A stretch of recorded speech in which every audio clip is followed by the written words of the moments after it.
Hi అండి, అందరికీ నమస్కారం. ప్రజెంట్ మన ఏపీలో వర్క్ ఫ్రమ్ హోమ్ సర్వే అయితే జరుగుతుంది కదండి. అదేనండి కౌశలం సర్వే. ఇప్పుడు మనం అయితే సెల్ఫ్గా కూడా రిజిస్ట్రేషన్ చేసుకోవచ్చు. సెప్టెంబర్ 20 వరకు మనకి టైం ఉంది. అయితే మనం ఈ డీటెయిల్స్ అన్నీ ఆ లింక్లోకి వెళ్ళి అన్నీ కరెక్ట్గా మనము పెట్టిన తర్వాత కూడా, మన డీటెయిల్స్ అన్నీ కరెక్ట్గా ఇచ్చిన తర్వాత కూడా మనకి రిజిస్టర్ అయితే అవ్వడం లేదు. మ్యాండేటరీ అని చూపిస్తుంది కదండి. దానికి మెయిన్ రీజన్ ఏంటంటే, మేమైతే రెక్టిఫై చేసుకున్నది మన సర్టిఫికేట్ పీడిఎఫ్ చేసి అప్లోడ్ చేస్తున్నప్పుడు మన సర్టిఫికేట్ సైజ్ అనేది 100 KB లోపు ఉండాలండి.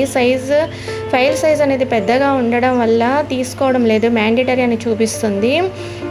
ఒకసారి మీరందరూ కూడా ఎవరికైనా ఇలాంటి ప్రాబ్లం వస్తే ఒకసారి అలా ట్రై చేసి చూడండి. ఖచ్చితంగా అయితే రిజిస్టర్ అవుతుంది. ఈ మెసేజ్ కొంతమందికైనా యూజ్ అవుతుందనేసి నేను షేర్ చేసుకుంటున్నాను. ఆల్ ద బెస్ట్ అందరికీ కూడా.